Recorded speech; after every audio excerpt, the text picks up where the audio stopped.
Put down that smartphone and listen to me. I'm Matthew Milligan, professional musician and lifelong Weird Al fan. Each week, I'm joined by professional podcaster and close personal friend Matt Kelly to take a dive off the deep end into the vast career of pop culture icon Weird Al Yankovic on our show, Weird Algorithm. Along with some very special guests from the worlds of music and comedy, we tackle every song, every television appearance, and every bit of sketch comedy Al has produced in chronological order, covering the good old days of My Bologna and Eat It, the fun zone of tacky and white and nerdy, and everything in between. As we go, we're ranking the songs, albums, and music videos in the hopes of creating the ultimate guide to a career bigger than the biggest ball of twine in Minnesota.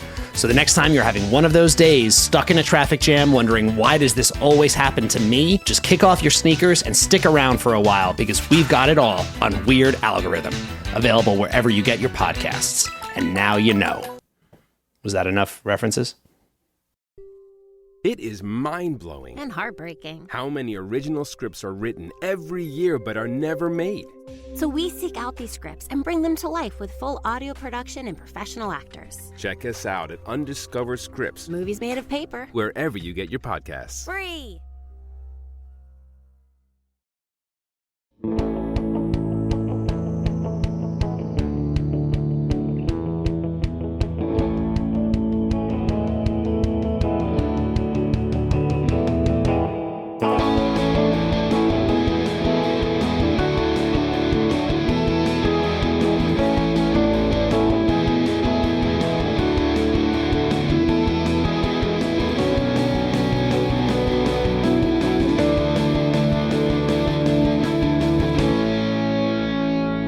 Joe, we are back at Newport Beach once again. This time we are talking about episode 9 of season 3, The Disconnect.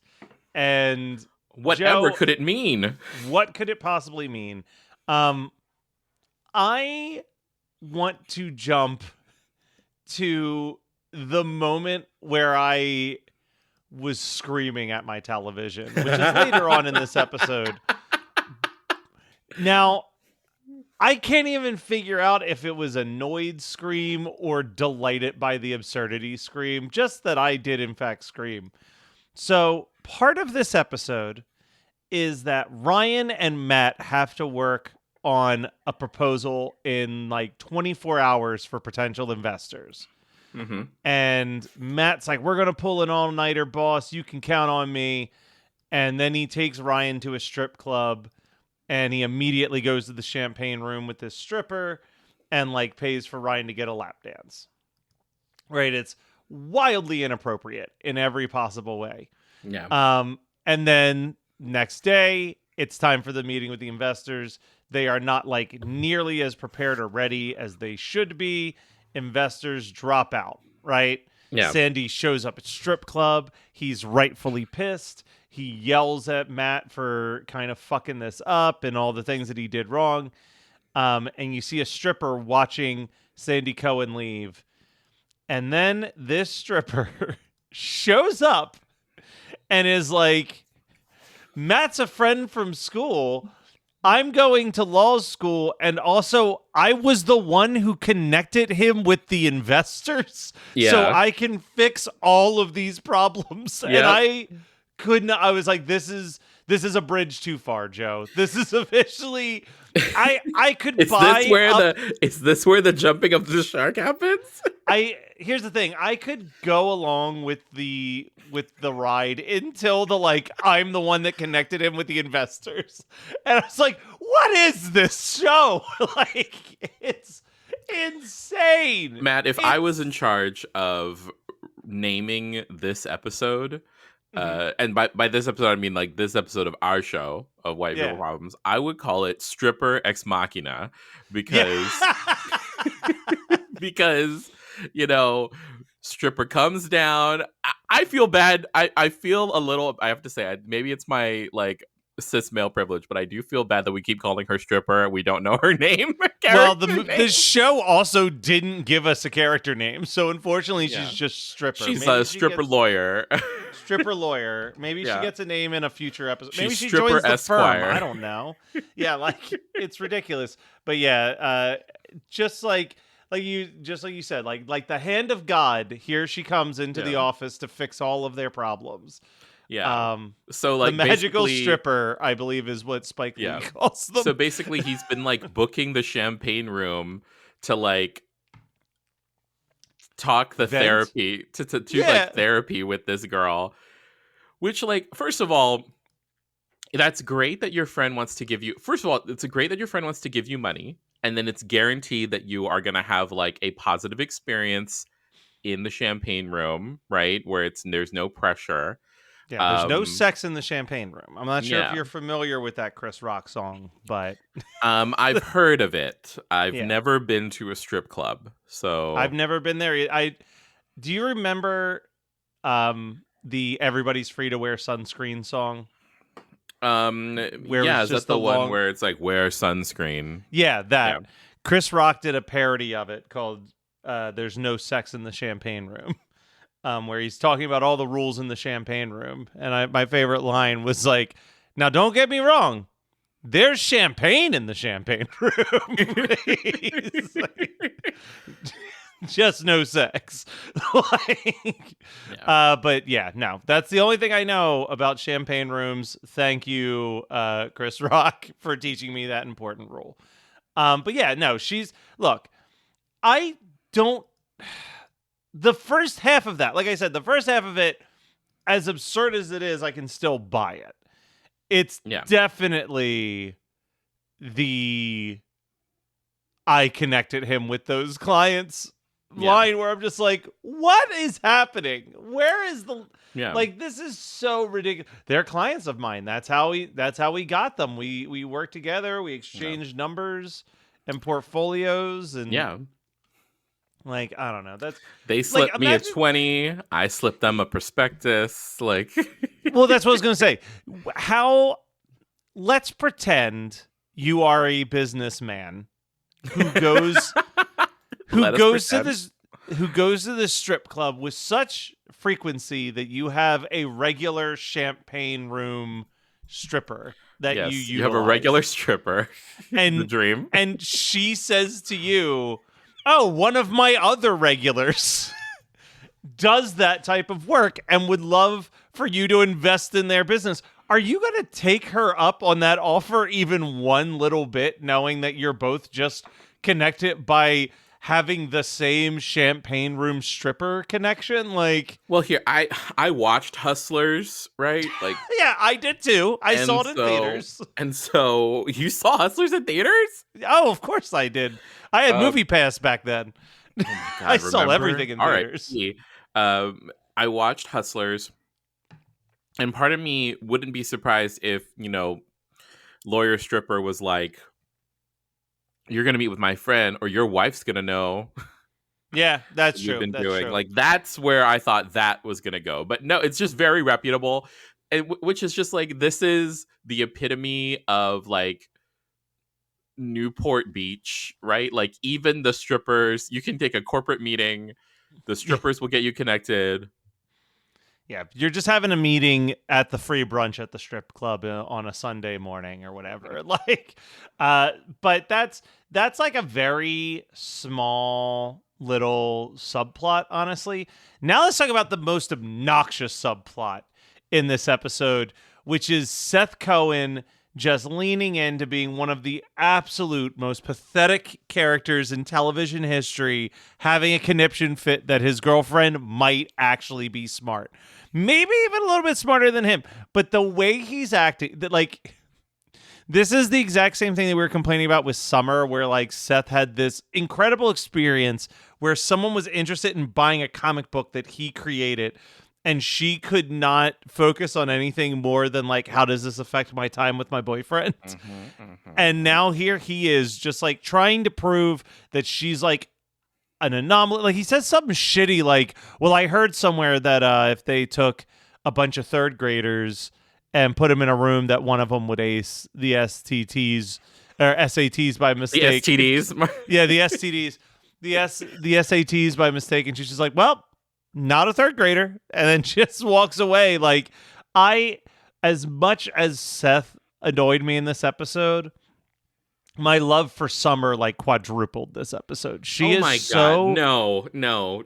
she's Hold on. so laid back and chill this whole time as she's like crushing it in the SATs and could not care less about it. Here's the thing, Matt. You believe that Stripper Ex Machina is the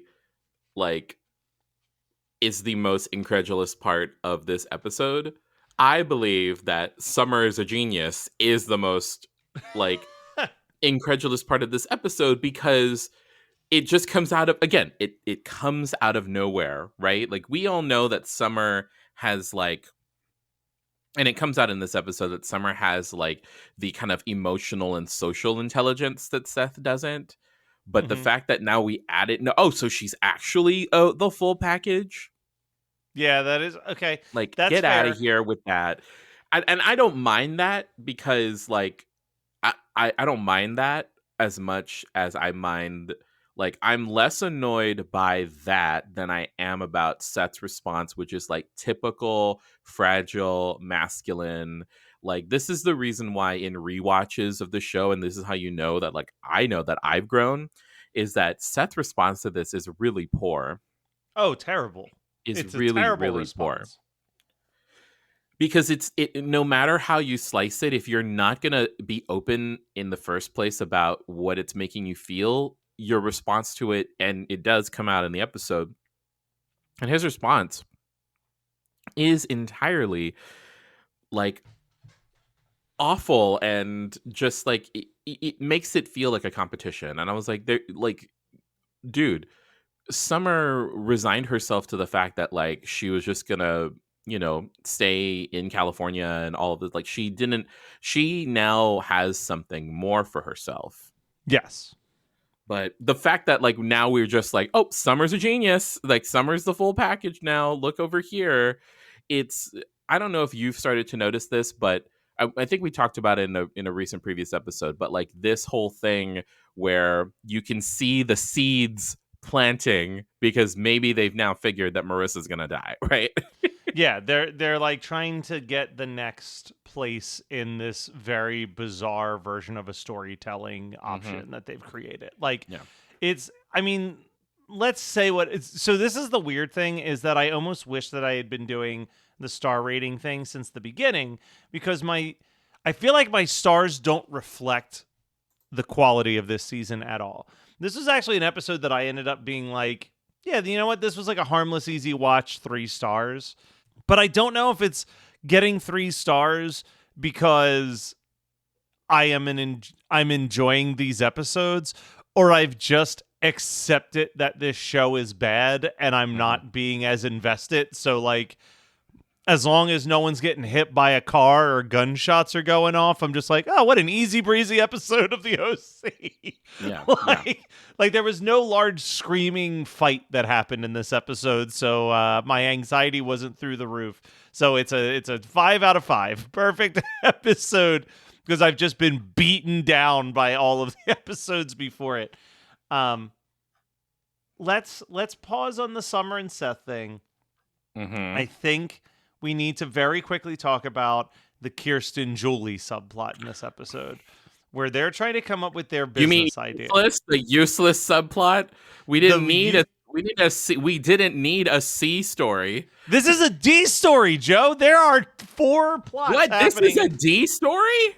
Yeah, think about it, because you've got the A story is Johnny Marissa. The B story is Ryan, Matt, and Sandy Strip Club. The C story, yes, Seth and Summer. And then the D story is the 5 minutes we get of Julie and Kirsten trying to come up with what their business is going to be. And like, Kirsten opens it up with a pretty easy idea. Hey, we should open up a bookstore. There's no bookstore at Newport Beach. To which Julie throws down her idea of nude maids, which like chaos.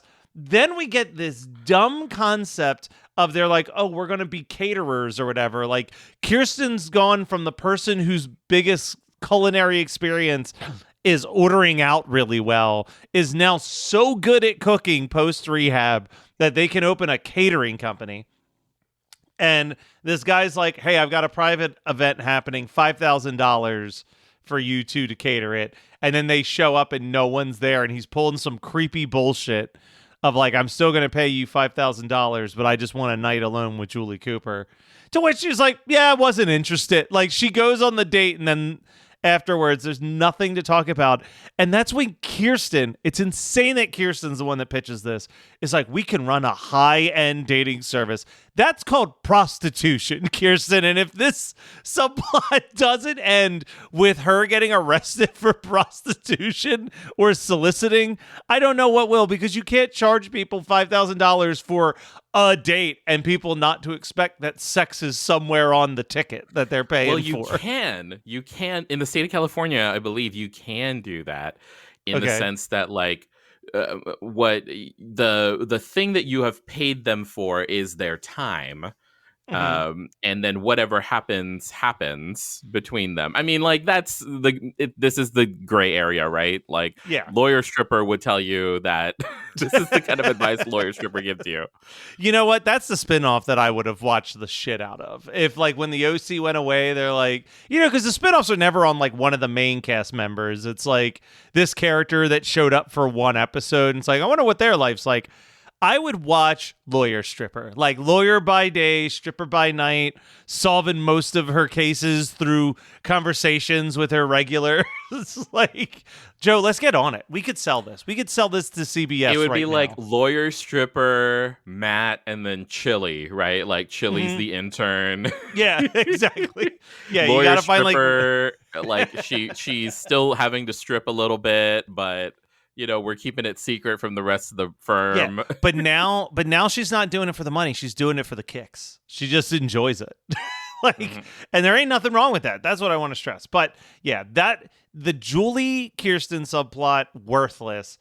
Now let's get into what is like the real meat and potatoes of this episode, which is the Johnny and Marissa thing. And like, here's my biggest thing that I took away from this is like, I still think Johnny is a solid dude, right? Like Johnny, first of all, I love that Johnny's kind of ashamed of his normal human house because all these people live in fucking mansions. Yeah.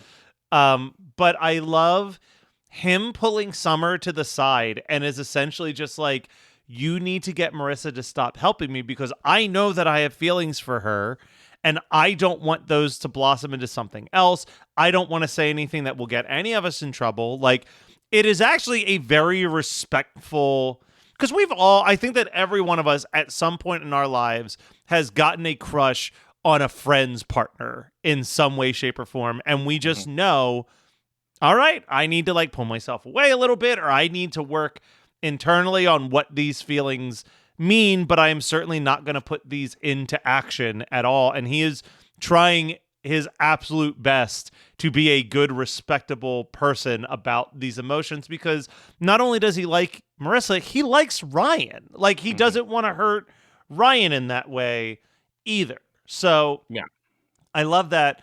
I feel like the show, through the music cue, really tries to make Marissa and Johnny falling asleep on the couch together seem so much more intimate than it actually is. Because, like, again, who among us has not fallen asleep next to a friend while watching something on the couch? Like, yeah. And it'd be, like, not sexual in the slightest. It's just like, oh, my God, I want to finish this movie, or I want to finish what we're watching, or my ride isn't here. With Marissa, it's Ryan's fault. Ryan doesn't show up. Yeah. Because he's stuck at a strip club. But then I also wrote down, and maybe this is me looking at the privilege of all of these other characters, Marissa, Summer, nor the Coens, none of them can pony up some money to give Johnny a live-in nurse or something to help him out. It has to just be Marissa there before and after school every day. It always has to be Marissa. Yeah.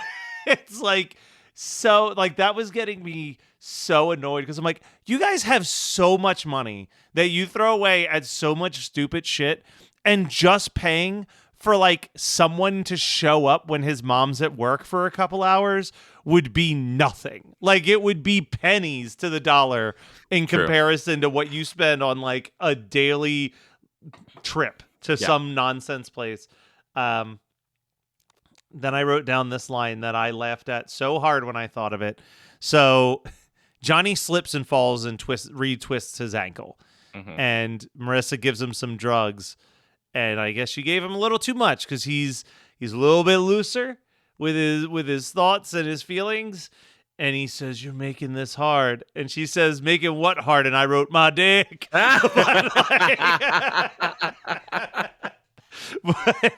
Which I was like, please say it, Johnny, do it. Yeah. My dick. But yeah, he admits that he has feelings for her, and I like that he's like, "I don't want you to tell me anything. I'm just saying it. That's it." And then I actually think the ending of this episode, similarly to how I talked about the ending of the episode where Ryan beats the shit out of a punching bag, is like their relationship has never been healthier than them having this phone conversation where Ryan is freely mentioning that he was stuck at a strip club and she's not freaking out about it. And she's telling him what happened with Johnny and he's not freaking out about it. Like it is the most normal, trusting, respectable, open relationship that they've open to each other relationship that they've had this entire show, honestly. Because could you imagine season 1 how Ryan would react if one of Marissa's friends from school had told her he had feelings for her, or vice versa, if Ryan had told Marissa that he spent a night in a strip club? Like, it would have been immediate fireworks, and then we'd have like a 5-part episode of them trying to get back together after the breakup blow up. You know what I mean? Like, yeah. I actually think that their relationship has matured quite a bit. Now, for how long, who knows? I mean, this doesn't mean that neither one of these things won't be pulled out of someone's back pocket later on in an episode as as ammo. But the only thing I missed was that there is a very funny runner in this episode where anytime that it's brought up how smart Summer is, the pinnacle of her intelligence is, well, she did save Chris McCall, which is both funny and preparing the audience for next week's episode, which is, of course, the 3rd Chris McCall episode. Put down that smartphone and listen to me. I'm Matthew Milligan, professional musician and lifelong Weird Al fan. Each week, I'm joined by professional podcaster and close personal friend Matt Kelly to take a dive off the deep end into the vast career of pop culture icon Weird Al Yankovic on our show, Weird Algorithm. Along with some very special guests from the worlds of music and comedy, we tackle every song, every television appearance, and every bit of sketch comedy Al has produced in chronological order, covering the good old days of My Bologna and Eat It, the fun zone of tacky and white and nerdy, and everything in between. As we go, we're ranking the songs, albums, and music videos in the hopes of creating the ultimate guide to a career bigger than the biggest ball of twine in Minnesota. So the next time you're having one of those days, stuck in a traffic jam, wondering why does this always happen to me, just kick off your sneakers and stick around for a while because we've got it all on Weird Algorithm, available wherever you get your podcasts. And now you know. Was that enough references? It is mind-blowing And heartbreaking. how many original scripts are written every year but are never made. So we seek out these scripts and bring them to life with full audio production and professional actors. Check us out at Undiscovered Scripts, Movies made of paper. wherever you get your podcasts. Free. 91 Donkey Lane is a magical apartment complex that contains immense power but lacks intelligent inhabitants. What is happening? I'm getting texts. Why are we getting a lot of texts? People found out what we did. Oh, dividing Mike Myers into an infinite amount of tiny Mike Myers? Listen to 91 Donkey Lane for free on Spotify or your favorite podcasting app. More at 91donkeylane.com. See you there, you donkeys. So, Joe, did you hate this? Is this one of your least favorite episodes? Like I said, I throw this a generous 3 stars for it not stressing me out, but it's kind of a dog shit episode. No, it's dog shit. It has too many plots. It's where we're starting to like pivot the characters' motivations about shit. Like there, I at the risk of revealing something in season 4, a couple episodes ago, something happened where I was like, oh, that's where this concept is introduced, because then it becomes a much bigger deal in season 4. Gotcha. But again, it's like the little crumbs that whether or not I'm curious if at this point they knew that Marissa wasn't going to come back. Yeah. it's interesting, and that's like one of those things where I guess they'll never say when was the exact moment they knew and started making decisions, but it definitely feels like, as we've said the last couple episodes, they already know that it's like a 50-50 chance. Yeah. Just based on everything that's happening. They're like, she might not come back. So we gotta have a plan in place if that ends up being the case. Yeah.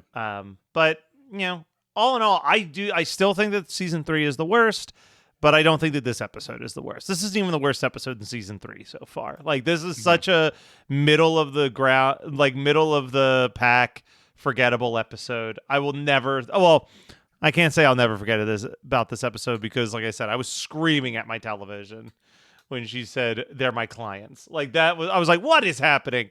But you know what, Joe? Sometimes these mediocre episodes also have the most extensive musical soundtracks. And boy, did they spend money. I mean, they were in a strip club, right? So there's like 5 strip club songs at least. But so we get the 88s with Hard to Be You as the opening song. A group called Fine China with their song My Worst Nightmare plays when Summer and Seth are talking about college prospects. When Matt and Ryan enter the strip club, Clients Come On is playing. Billy Squires' The Stroke is playing when Ryan gets his lap dance. Invisible Man's Make It Bounce plays as Ryan calls Marissa, but she already fell asleep. Nikki Costa's On and On plays when Sandy finds Matt at the strip club. And the Shout Out Loud's Go Sadness plays at the end of the episode. Joe, I feel like you're exactly like me. The second The Stroke played, you're like, well, this is it. Like, this is the song of the episode. Also, like, I've seen it a couple times with like stripper montages to have The Stroke in it, and it doesn't make sense to me. Like, I don't like The Stroke is so like on the nose camp for like a stripper song, right? But you know what? It's so good. You realize "Crazy Bitch" right now is the #1 like strip club song. Like, everything's about on the nose if you're in a strip club, I imagine. Wait, "Crazy Bitch"? What song? "Crazy Bitch" by Buckcherry. Hey, y'all crazy bitch, but you fuck so good I'm on top of it when I scream. Have you never heard the song "Crazy Bitch"? No, what is this? Oh, this was like a top radio rock song in like the 2010s. It's literally, when you hear a song and you go, well, that song was written to be part of a strip club. Like, it is this song was written to be a strip club song you've ever heard. I wanted to give a weird shout out because the group Fine China, I recognized the name and I was like, I think I know why I know this name. They were a former Tooth and Nail Records band, which was like the top Christian punk record label of the 2000s.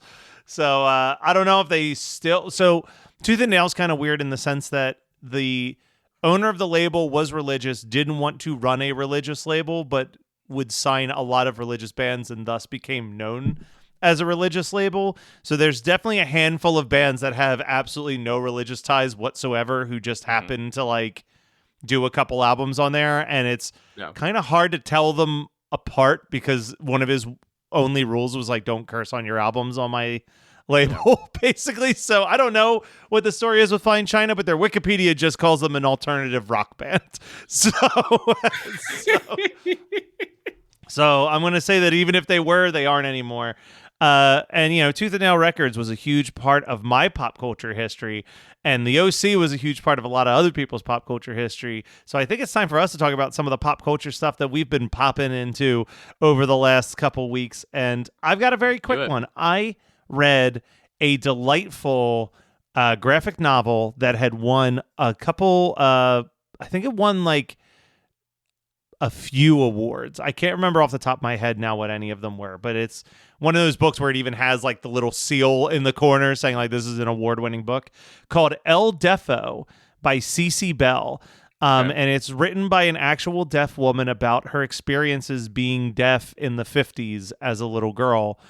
And it's pretty interesting. All of the characters are rabbits, which she said was intentional because she's like, rabbits are known for their great hearing. So I thought that a rabbit who was deaf just made it extra sad and ironic and traumatic. And it just is about this little girl trying to make friends who like her for who she is. And It's very sugary sweet, and I mean, I knocked out the whole. It's probably like a 300-page graphic novel. I knocked it out in 2 nights, just because I couldn't put it down. I was so enticed to see what happens next with the character, and that hopefulness of like, I hope this all turns out all right. Like you assume it will, but you never. There's no guarantees in life.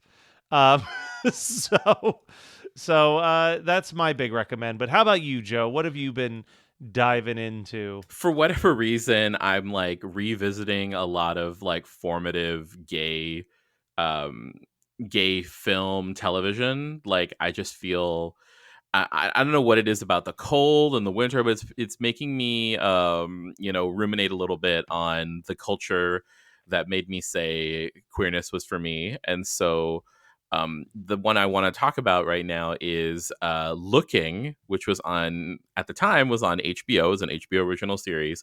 I saw this article that GQ released recently. Was it GQ? Maybe it was one of the gay magazines that they picked up a GQ story, but essentially it was like 10 years of the cult classic Looking. And Looking was a show that basically wanted to do for gay men in San Francisco what Girls did for girls living in New York City.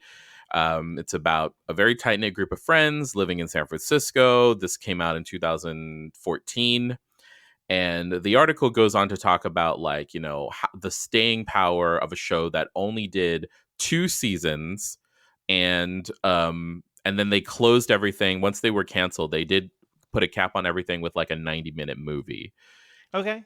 And it was just like, it's so interesting because like I am at that time in my life, and again, this is related to this show, to the show that we're doing right now. Like at the time in my life in 2014, like I had I really didn't have queer friends except for Joshua. And like I was still kind of yearning for like deeper queer community. And even then, like Joshua and I weren't as close as we are now. Like I was just starting to get into podcasting. We hadn't even talked about it yet, but we weren't as close as we were now. And I didn't have really many, like if any, like gay friends. And so seeing Looking was just like this aspirational wish fulfillment show of just like gay people living their gay lives and doing the gay things. And I just remember thinking like, wow, I really resonate with this. Yeah. 10 years later, looking back on it now, and I work for a queer nonprofit. Like my life is very gay, save for like you, Matt, and a couple of other straight people. But it's so interesting to like see. I haven't watched the show. I feel like I haven't. I feel like maybe I watched it in like COVID time, but like didn't really pay attention. And now that I'm like really paying attention, I'm in this like space of January is always a very reflective time. And so feeling, because of that, looking at the show, I just feel like, wow, there's so much that still is good, like still resonates in things that like I've taken unknowingly and learned from the show that has like helped me inform me like how I've lived over the last few years, the last decade.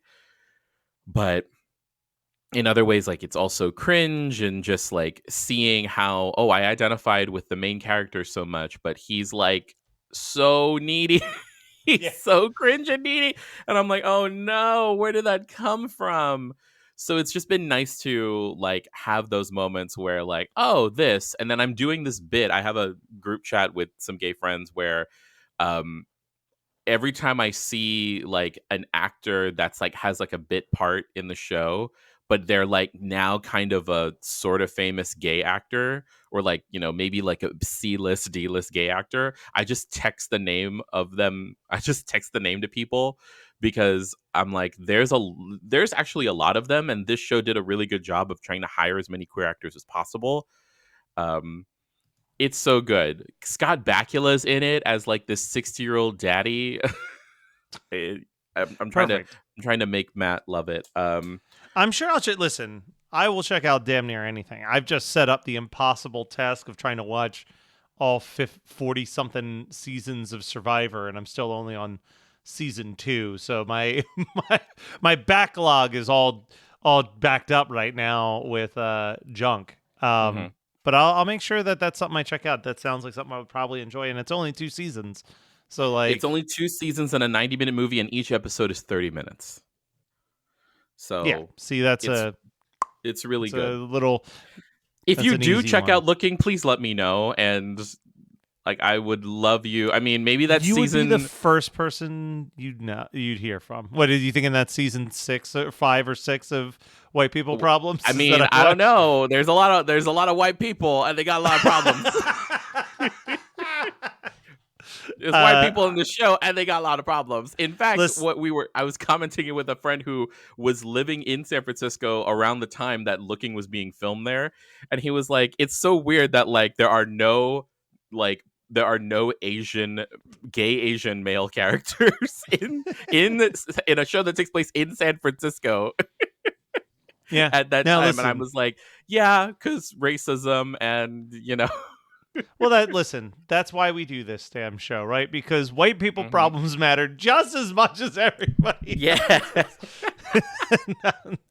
And when are there going to be storytellers telling our story or my story as a white person with problems? Stay tuned. Stay tuned. Don't end on that. I'm obviously joking. But what I'm not joking about is next week when we come back for more White People Problems.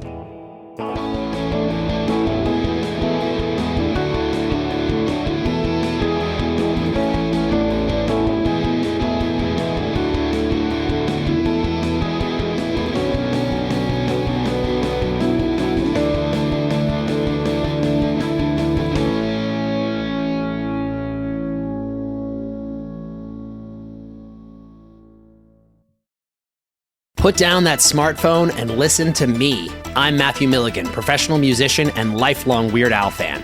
Each week, I'm joined by professional podcaster and close personal friend Matt Kelly to take a dive off the deep end into the vast career of pop culture icon Weird Al Yankovic on our show, Weird Algorithm. Along with some very special guests from the worlds of music and comedy, we tackle every song, every television appearance, and every bit of sketch comedy Al has produced in chronological order, covering the good old days of My Bologna and Eat It, the fun zone of tacky and white and nerdy, and everything in between. As we go, we're ranking the songs, albums, and music videos in the hopes of creating the ultimate guide to a career bigger than the biggest ball of twine in Minnesota.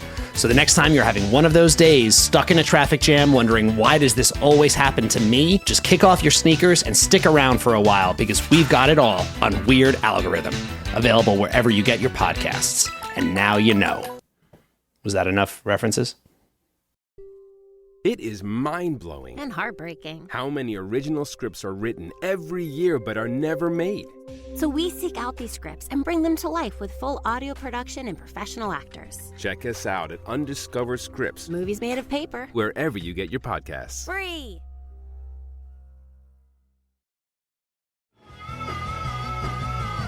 You're listening to the Geekscape Network.